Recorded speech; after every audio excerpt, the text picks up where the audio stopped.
Orang menghabiskan uangnya, orang tua menghabiskan uangnya untuk menyekolahkan anaknya S1, dapat titel Escape seperti saya, SE, sarjana ekonomi. Berapa banyak uang yang kita habiskan?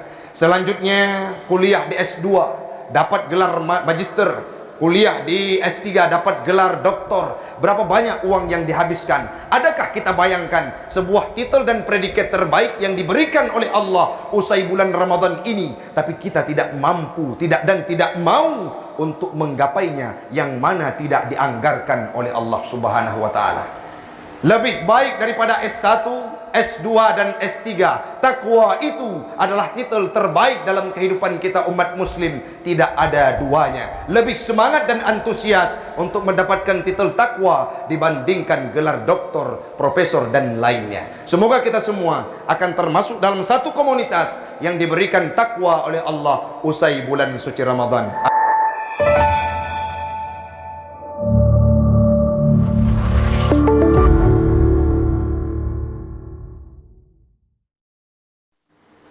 فقال الله تعالى في القرآن الكريم: أعوذ بالله من الشيطان الرجيم بسم الله الرحمن الرحيم يا أيها الذين آمنوا كتب عليكم الصيام كما كتب على الذين من قبلكم لعلكم تتقون وقال تعالى في آية أخرى واستعينوا بالصبر والصلاة وَإِنَّهَا لَكَبِيرَةٌ إِلَّا عَلَى الْخَاشِعِينَ.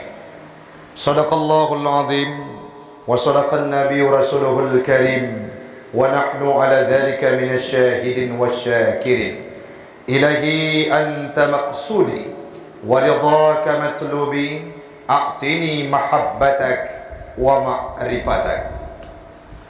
Jamaah sedang solat Aisyah dan Tarawih sekeyakinan seakidah yang kami muliakan. Marilah di awal perjumpaan kita pada malam yang berbahagia ini, kita memuja dan memuji Allah dengan mengucapkan kalimat Alhamdulillah. Dengan berkat inayah dan kudrahnya Allah, sehingga kita yang berada di lorong Imarah, Gang Imarah ini diberikan kesempatan oleh Allah untuk bisa mencicipi indahnya bulan suci Ramadan. Semoga Allah pula lah yang akan memberikan peluang kepada kita untuk dihantarkan kita ke gerbang Lailatul Aidil Fitri nantinya. Selawat dan salam keharibaan baginda Rasulullah sallallahu alaihi wasallam, seorang nabi yang tidak mengenal lelah, tanpa pamrih, tidak mengenal ruang dan waktu, bersimbah peluh untuk memperjuangkan kalimatul haq, la ilaha illallah Muhammadur Rasulullah, yang mana kalimat tersebut sudah tertancapkan dalam hati saya, dalam hati anda, dan dalam hati kita semua. Semoga akan berbekal kalimat tersebutlah yang akan mengakhiri kehidupan kita di hari di dalam dunia ini kala menghadap sakratul maut nantinya. Kepada al dan sahabat beliau sekalian, alim ulama mutaqaddimin dan mutaakhirin yang muktabar kedua-duanya yang kami hormati, kepada seluruh jamaah sidang solat Aisyah dan Tarawih sekeyakinan seakidah yang berada di musalla tercinta ini, marilah kita tadahkan tangan satu cuil doa yang akan kita panjatkan. Ya Rabb, malam ini kami berkumpul di bawah atap musalla tercinta ini. Bangunan ini menjadi saksi kepadamu ya Rabb. Pinta kami malam ini, kumpulkanlah kami ya Rabb dalam syurgamu kelak di yaumil qiyamah bersama baginda Rasul dalam syurgamu Jannatul Firdaus, Jannatul Ma'wa. Amin, amin ya Rabbal Alamin. Di antara ucapan kita tadinya, siapa tahu ada hati-hati yang ikhlas yang akan memicu Allah mengkabulkan doa tersebut. Baiklah, beberapa waktu ke depan marilah kita tadabbur sebuah firman Allah dalam Al-Quranul Karim yang sudah kami bacakan tadinya. Namun sebelumnya akan kita paparkan bagaimana kronologis ibadah puasa itu diwajibkan kepada umat Muhammad. Bahkan kita malam ini sudah sampai ke malam 12. InsyaAllah besok akan menunaikan ibadah puasa yang ke-12. Dalam beberapa hadis disampaikan bahwa Rasul membagi 3 kategori dan 3 etapa waktu dalam kehidupan di bulan suci Ramadan. Yang pertama, rahmatan lil alamin. Apa maknanya? Dengan hadirnya bulan suci Ramadan ini menjadi rahmat bagi sekalian alam. Tidak hanya kita yang beribadah, tidak hanya kita yang sujud, tidak hanya kita yang membasahkan lidah dengan tadarus Al-Quran, tapi mereka-mereka yang tidak pernah kenal dengan masjid, mereka yang tidak pernah kenal dengan surau, mereka yang tidak pernah kenal menempelkan keningnya untuk sujud, mereka pula lah didatangkan rahmat oleh Allah dari sektor kehidupan dalam seharinya. Coba kita analisa, sebelum Ramadan itu datang, tidak ada orang-orang yang tidak tahu kemana mencari rezekinya. Tapi dalam bulan suci Ramadan sudah kita lihat berjejer di persimpangan ada boh rum-rum. Apalagi di terakhir Ramadan nantinya, yang perempuan ibu-ibu yang berada di musalla Gang Imarah ini pasti hakul yakin akan disibukkan dengan kuih loyang. Walaupun sibuk kita dengan kuih loyang, tapi jangan mengalpakan ibadah solat tarawih kita. Maka karena itu, puasa pada etapa pertama 10 di awal itu dinamakan dengan rahmatan lil alamin. Orang-orang yang dulunya tidak tahu mencari rezeki kemana, orang-orang yang dulunya tidak tahu kerja kemana, tapi dalam bulan suci Ramadan ada saja peluang yang diberikan oleh Allah untuk menghasilkan rezeki. Dan itu bisa kita lihat. Ada orang-orang tua di pojok-pojok kehidupan di kota Luxmawe yang ia jual kadangkala pisang, tetapi saat sorenya dia pulang dengan hati senang. Kenapa? Dagangannya lagu. Pasti karena Allah memberikan satu etapa rahmatan lil alamin. Diberikan peluang kepada kita untuk mendapatkan rahmat. Itu sudah kita lalui dari hari pertama sampai detik beberapa waktu yang lalu, 2 malam sebelumnya, itu malam ke-10. Sekarang Ustaz sudah berada di malam ke-12. Apa faedah yang diberikan? Etapa apa yang dimaksud dalam pertengahan ini? Rasul mengisyaratkan dalam sebuah hadisnya, etapa yang kedua adalah maghfiratan minallah, diampunkan dosa oleh Allah. Nagalak ni jin bahasa Aceh. Fikir awak bilang pulau dah nak pegah bahasa Aceh li. Makanan ohro plik ya buah. Legok engku ya tam ke eung atam tunti. Tidak apa-apa, kita akan sampaikan dengan bahasa Indonesia di krek-krek bahasa Aceh hana apa ni. Ni jamin malamnya mesti yang kau liket urang dron hana karu melakon. Ni jamin. Kadang orang bila dia ta visum nak kena bosoh empuk ke tapo. Di puluh hurau yang kau liket. Artinya apa? Kita pernah bersalah, baik itu dengan tetangga kita. Salah kata. Ada orang yang hidup serba kecukupan di Gang Imarah ini. Dia bawa pulang mobil baru, kita yang opname. Ada orang lain yang sanggup umrah, tiba-tiba dibuka peluang untuk umrah, kita sudah harus dirawat di rumah sakit. Kenapa? Karena iri terhadap tetangga sehingga memunculkan kebencian. Itu kita lakukan 10 setahun yang lalu.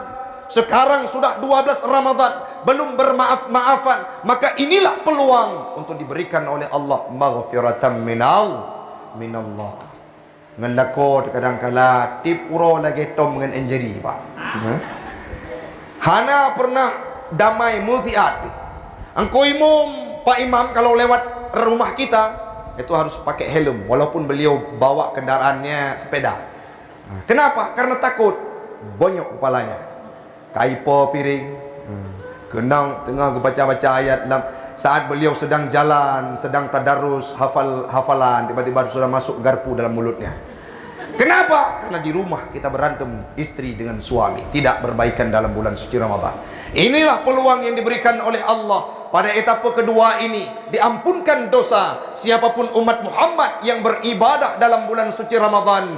Ghufira lahu ma taqaddama min zambi. Ini harus kita mantapkan.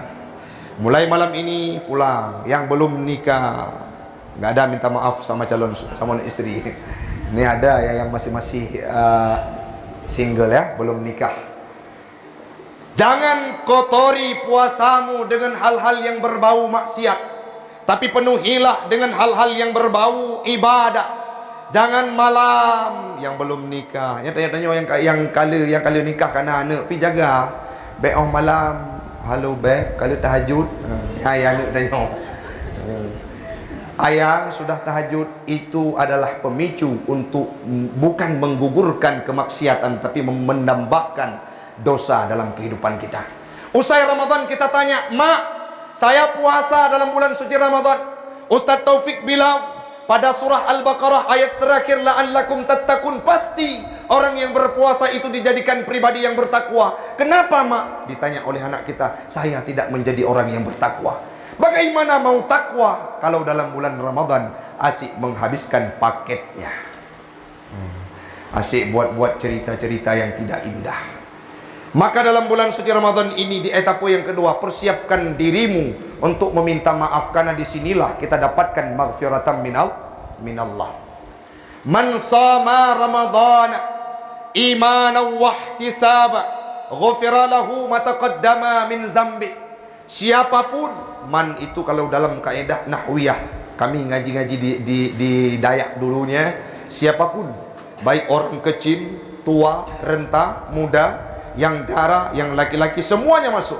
Siapapun yang berpuasa dalam bulan suci Ramadan, imana, karena iman. Apa makna iman, Ustaz? Al-i'tikadu bil fardiyati saumihi. Apa maksudnya? Berpuasa bukan karena gila pujian dan sanjungan, karena perintah dari Allah. Berapa banyak hari ini yang kita dapatkan orang-orang yang berpuasa karena hana mangat dengan mak tuan. Lintu baru banwo mak tuan, baru pulang, baru siap nikah dia. Dalam bulan Syakban akad, saya terima nikahnya. Bulan Ramadan pulang ke rumah mertuanya. Itu ibadah, tidak kenal ruang dan waktu. Tapi lihat, ada mertuanya enggak? Mertuanya hilang. Jam 8 makan sahur. Jam 8 pagi, Bu. Sore macam orang yang lemas. Mertuanya orang asik ngomong. Datang ke Om Rusli, "Om, mantu saya orangnya alim." Oke, alim, disuruh jadi imam sekali di menasah, di musola. Allahu Akbar, takbir biasa. Habis itu suruh azan, suaranya bagus. Allahu Akbar, Allahu Akbar. Bisik ke tetangga, itu mantu saya yang azan. Hayya 'alas shalah, Allahu Akbar. Baru kalang kabut. Kenapa? Karena ibadah, karena mak tuan, ibadah karena mertua. Itu perlu kita sikapi dalam bulan suci Ramadan. Kalau kita beribadah karena gila pujian, ludah setiap hari kita, ibadah karena ingin dipuji oleh kepala lorong, ibadah ingin dianggap alim oleh orang yang berada di sekitar kita, itu tidak termasuk dalam kategori orang man shoma Ramadana imana. Bukan beribadah karena iman, tetapi karena gila pujian. Yang selanjutnya, wahtisaba, dan menghitung dosa yang pernah kita kerjakan. Disinilah memerlukan batin yang sangat kuat, memerlukan batin yang sangat ikhlas, memerlukan muhasabah diri dalam kehidupan kita, lebih-lebih dalam bulan suci Ramadan. Apa yang kita renungi? Bagaimana kotor kehidupan kita setahun yang lalu? Ya Allah, tahun lalu saya berbuat laknat, tahun lalu saya berbuat maksiat, tahun lalu saya tidak pernah sujud dan tidak pernah sholat. Sangat besar kejahatan yang saya lakukan. Saya bermandikan dengan noda dosa setiap harinya. Dalam bulan suci Ramadan ini saya taubat, kapok saya untuk bermaksiat kepadamu ya Rabb. Taubat malam ini, hadir ke hadapan Allah di sepertiga malam. Ini dibuka musala malam-malam. Ada tadarus, yang laki-laki pergi untuk tadarus kita. Tadarus sama kawan-kawan di sini, baca Al-Quran sembari merenungi dosa yang pernah kita bayangkan, yang kita kerjakan. Saat bangun untuk sahur, sebelum sahur atau setelah sahur, jangan langsung tidur kembali, tapi sholat tahajud 2 rakaat dengan berderai air mata. Kita bayangkan dosa yang kita kerjakan. Apa yang kita bayangkan? Ya Allah, tahun ini engkau hidupkan saya dalam bulan suci Ramadan ini. Apakah tahun depan engkau memberikan kesempatan untuk saya bisa beribadah di musalla Gang Imarah ini kembali? Ataukah besok hari ke-13, hari ke-14, hari ke-15 engkau datangkan malaikat Israel dalam kehidupan saya, sehingga saya akan berpisah dengan kehidupan dunia ini. Itu yang perlu kita bayangkan, sehingga akan meningkatkan kualitas ibadah kita dalam bulan suci Ramadan. Mudah-mudahan hamba Allah, kita yang berada di bawah atap musalla yang sederhana ini tempat yang unik. Artinya apa? Tidak terlalu tertarik saya untuk berceramah di tempat-tempat yang memang wow, spektakuler. Tapi di sini pernah saya ceramah, hanya 5 orang yang mendengarkannya di Gurugo. Tapi memang harapannya Ustadz, ada orang yang sangat berkeinginan berjumpa dengan Ustadz. Siap, saya akan meluncur. Hari ini apa yang kami sampaikan, moga kiranya dipraktikkan dalam kehidupan, sehingga perjalanan dakwah kami bermakna di sisinya Allah. Mudah-mudahan kita semua di sini akan mendapatkan titel dalam etapa yang kedua ini, 10 pertengahan, maghfiratan minallah. Apa maknanya? Pengampunan dari Allah Subhanahu wa taala, yang berhujung nantinya kalau kita sudah diampunkan oleh Allah, apa yang diberikan peluang oleh Allah? Itqum minan nar, merdeka kita dari api neraka. Kalau merdeka dari api neraka, tidak ada pilihan lain. Artinya automatically kita akan dimasukkan dalam surga. Orang menghabiskan uangnya, orang tua menghabiskan uangnya untuk menyekolahkan anaknya S1 dapat titel escape seperti saya, SE, sarjana ekonomi. Berapa banyak uang yang kita habiskan?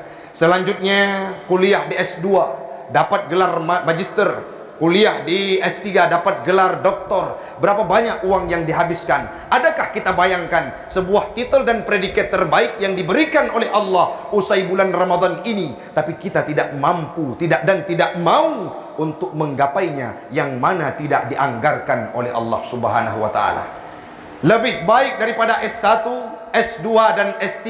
Takwa itu adalah titel terbaik dalam kehidupan kita umat muslim. Tidak ada duanya. Lebih semangat dan antusias untuk mendapatkan titel takwa dibandingkan gelar doktor, profesor dan lainnya. Semoga kita semua akan termasuk dalam satu komunitas yang diberikan takwa oleh Allah usai bulan suci Ramadan. Amin. Amin ya rabbal alamin. Hanya ini yang dapat kami sampaikan, karena waktu yang akan membatasi kita. Takut pula saya ceramah panjang-panjang, nanti nggak bisa pulang, dihantam sama ibu-ibu karena tarawih belum siap. InsyaAllah di lain kesempatan kita akan berjumpa kembali.